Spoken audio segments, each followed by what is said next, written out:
Hello बच्चों, हम binomial chapter पढ़ेंगे आज। इसके बारे में थोड़ा डिटेल से जानते हैं। बाइनोमियल होता क्या है। बाइनोमियल की अगर हम बात करें तो बाइनोमियल से हम कोई भी फॉर्मूला यूज कर सकते हैं।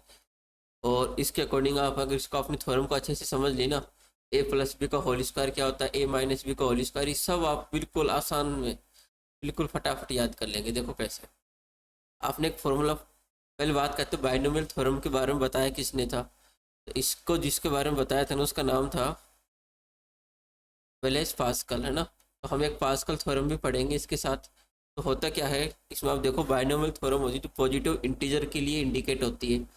केवल केवल पॉजिटिव इंटीजर होते हैं, उन्हीं के लिए थ्योरम बनी हुई है। तो बात करते हैं ए प्लस बी की पावर 0, इसका आंसर कितना आएगा, 1 आएगा। इसका रीजन मैंने बता रखा है। बात करें कि ए प्लस बी की पावर अगर 1 है तो बेटा ये ब्रैकेट एक बार आ जाएगा ए प्लस बी। बात करें कि हम ए प्लस बी इसकी पावर अगर 2 ले लें तो ये ब्रैकेट 2 बार आएगा, और इसका जो फॉर्मूला आएगा वो आएगा a square plus 2ab plus b square. Next चलते हैं, ए प्लस बी की पावर अगर 3 ले लें, इसका बेटा जो फॉर्मूला निकल के आता है वो आता है a cube 3a square b 3ab square plus b cube. अब आप बात करोगे सर ये याद कैसे रखना है। याद रखना बहुत ही ईजी है, देखो कैसे याद रखेंगे। कुछ नहीं करना, अगर आपको एक चांस और बताते हैं। अगर आपके पास आ जाए कि ए प्लस बी की पावर 4 आ जाए, या बात करें ए प्लस बी की पावर 9 आ जाए, वो भी आप आसानी से निकाल सकते हैं। फिर बाइनोमियल थ्योरम का यूज करके देखो कैसे। अगर पावर 4 की बात करें तो इसका हो जाएगा ए की पावर 4 ए क्यूब बी, यहाँ पर आएगा 4 plus 6a square B square plus 4a B cube plus B की पावर 4। अब बात करते हैं ये चीज़ें आ कैसे रही है।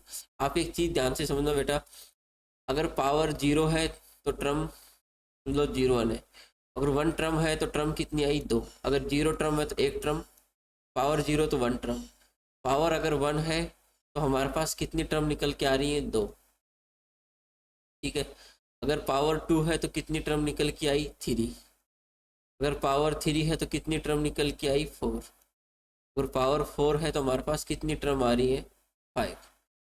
इससे हम ये कह सकते हैं कि जितनी पावर होगी उससे एक ज़्यादा हमारे पास टर्म आएगी। ठीक है, आगे चलते हैं।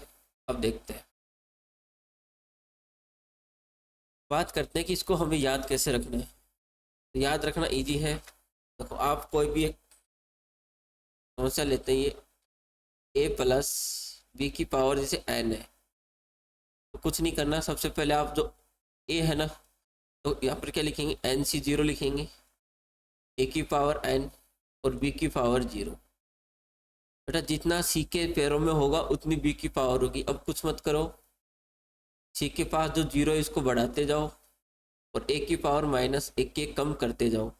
एक कम करोगे ए माइनस 1, यहाँ पर 1 है तो बी के पास भी कितना आएगा। और ये चीज़ आपको समझ आई है नहीं आई, ये लो आई समझ। और देखते हैं जैसे बेटा आगे चलेंगे, एन सी 2, इसका मतलब ए की पावर कितनी माइनस करेंगे, 2, और बी की पावर 2 बढ़ जाएगी। ये आपके पास ये चलती रहेगी। तो अगर लास्ट में बात करें, ए एन है ना, तो एन से पहले क्या आएगा, एन माइनस 1। ए की पावर भी कितनी आ जाएगी, 1।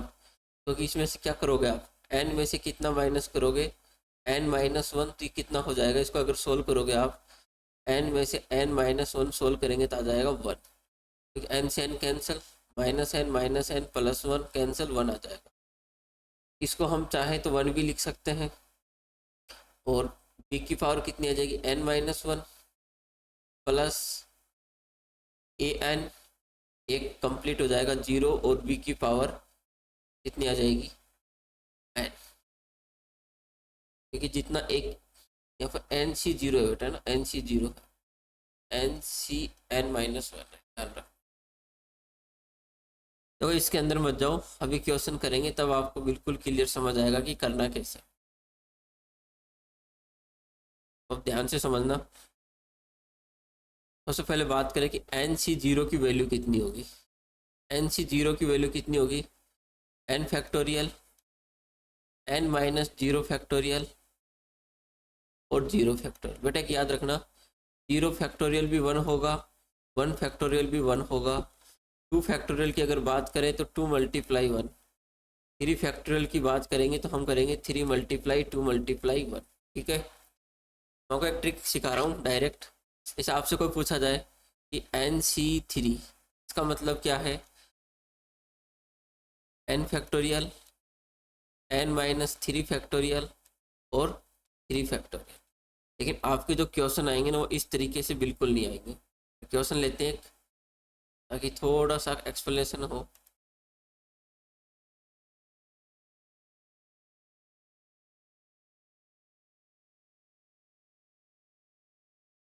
अगर हम बात करें, जैसे आपके पास एक क्वेश्चन आया छोटा सा कि एन सी, ये ले लें फोर सी जीरो की वैल्यू बताओ। तो बेटा क्या होगा, four factorial, four minus zero factorial और जीरो फैक्टोरियल। मतलब फोर फैक्टोरियल, जीरो फैक्टोरियल की वैल्यू वन, फोर में से जीरो गए, फोर फैक्टोरियल और आंसर आ जाएगा वन।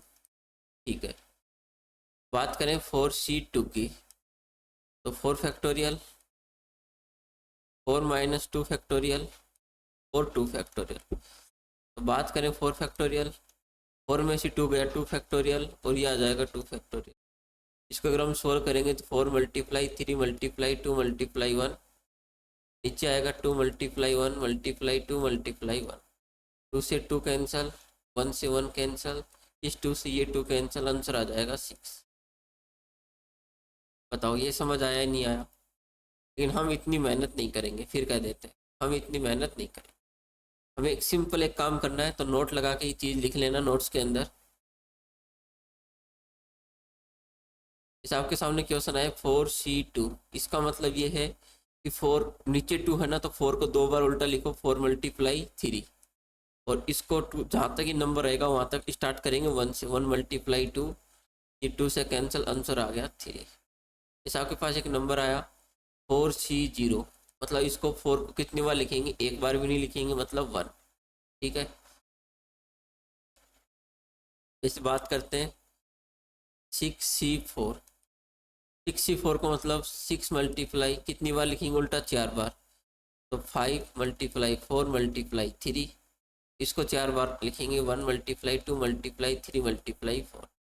फोर से फोर कैंसिल, थ्री से थ्री कैंसिल, टू से सिक्स थ्री बार कैंसिल, आंसर आ जाएगा 15। बेटा एक चीज़ और देखो, सिक्स सी टू की बात करूँ तो इसका आंसर कितना आएगा, सिक्स मल्टीप्लाई फाइव, दो बार लिखेंगे, यहाँ पर टू है तो इसको भी वन मल्टीप्लाई टू, इससे कैंसिल, कितना आ गया थ्री। हमारा आंसर कितना आ रहा है 15। इन दोनों का सेम क्यों आ रहा है, अब इस लॉजिक पर हम बात करते हैं।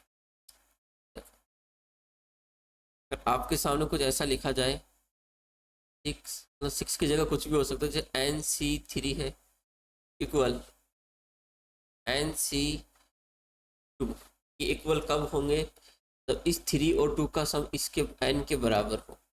कहने का मतलब ये है, जैसे यहाँ पर नंबर हो एक सेवन सी फोर है, यहाँ भी कितना है सेवन सी, ये बराबर कब होगा, तो इसका सम और नीचे वाले का सम इस सेवन के साथ आ जाए, तो थ्री, फोर और थ्री सेवन आ गए, एन सी फोर और एन सी थ्री की वैल्यू सेम है।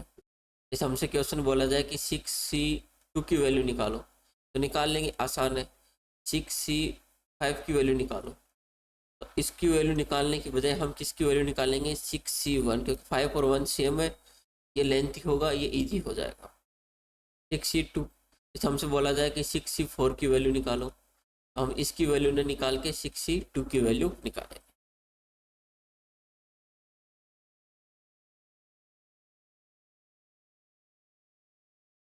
तो यहाँ तक अगर समझ आया है तो बताओ आगे चले। लो, अब हम जो मेन चीज़ है वो डिस्कशन करते हैं। सबसे पहले आपकी बुक में एक फॉर्मूला दे रखा है, वो लिख लेते हैं। ए प्लस बी की पावर एन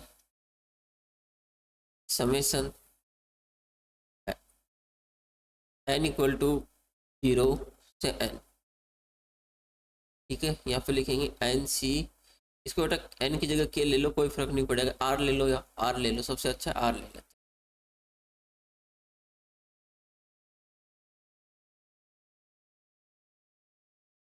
कितना ले लेते हैं, r इक्वल टू 0, तो एन सी आर। मैंने कहा था a की पावर बढ़ती जाएगी n माइनस r, और b की पावर r।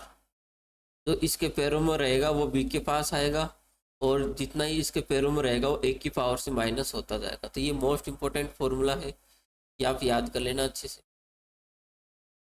बाकी इसको कुछ समझना नहीं है। अब देखो लिखना कैसे है एग्जाम में। आपको बोला जाए कि इसका a प्लस बी की पावर n है, इसका एक्सपेंशन खोलो, कुछ मत करो, N C 0 plus N C 1 plus N C 2 plus N C 3, ये प्लस ये चलता जाएगा। इसे लास्ट में हमने लिखा एन सी एन।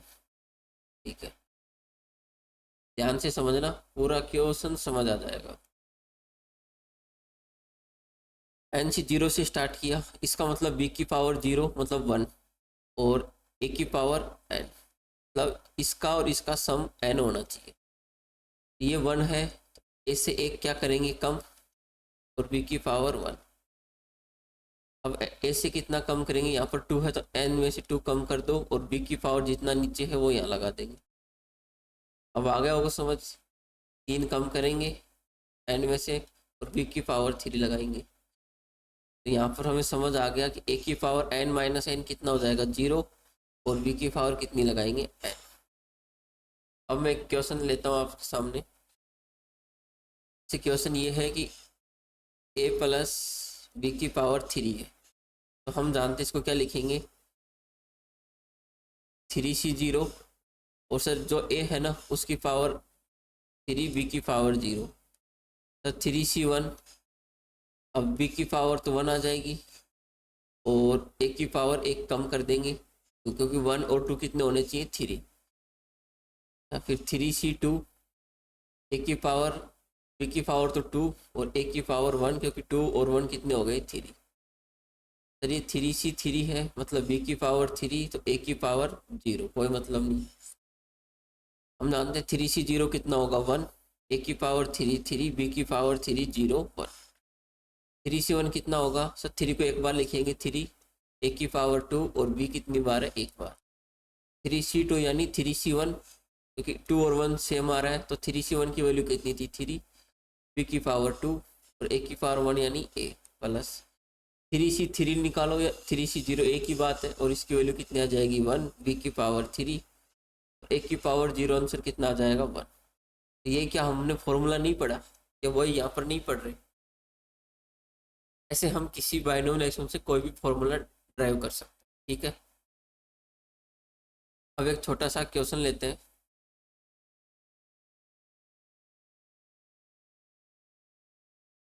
ये लो, आज के लिए क्वेश्चन काफ़ी है कि x³ प्लस 3/x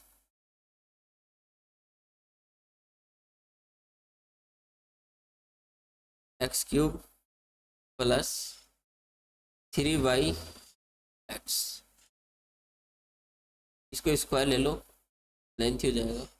इसकी पावर कितनी है 4। इसको हमें अब सोल्व करना है, और जहाँ हमें एक बात कर रखी है कि x की वैल्यू क्या नहीं है 0 नहीं है, अच्छी बात है। अब बताओ इसको हम सोल्व नहीं कर सकते क्या, बताओ क्या लगता है, इजी है, करते हैं स्टार्ट। सबसे पहले सर हम जानते हैं कि ये 4 है, तो 4c क्या लिखेंगे 0, 4c 0, चलो एक बार लिख लेते हैं तरीके से, 4c 0, ये जितना है ना उसकी पावर तो कितना आ जाएगा जितनी हमारी यहाँ पर पावर है, ये लो 4, और शुरू में ये तो 0 आएगा, कोई मतलब है नहीं, ये 3/x की पावर 0। फिर लिखेंगे 4c1, एक की जगह कितना है x², ये 1 है ये 4 है, मतलब ये कितना आएगा 3, और जितना इसके पैरों में रहेगा उतनी बी की पावर आ जाएगी प्लस, अब तो आ गया सर हमें समझ, 4c2 एक्स स्क्वायर की पावर 2 और 3x की पावर 2। और एक चीज़ और देख सकते हैं, ये 2 और ये 4 बराबर आना चाहिए। ठीक है, आगे चलते हैं, प्लस 4c3 एक्स स्क्वायर और 3/x की पावर 3, 4c4 तो एक्स स्क्वायर की पावर तो अब आ जाएगी 0 क्योंकि यहाँ पर 1 है, पावर एक कम करेंगे, और 3/x सर यहाँ 4 है मतलब यहाँ 4, और इसका सम 4 होना चाहिए क्योंकि n की वैल्यू कितनी है 4। यहाँ तक तो बिल्कुल सही है।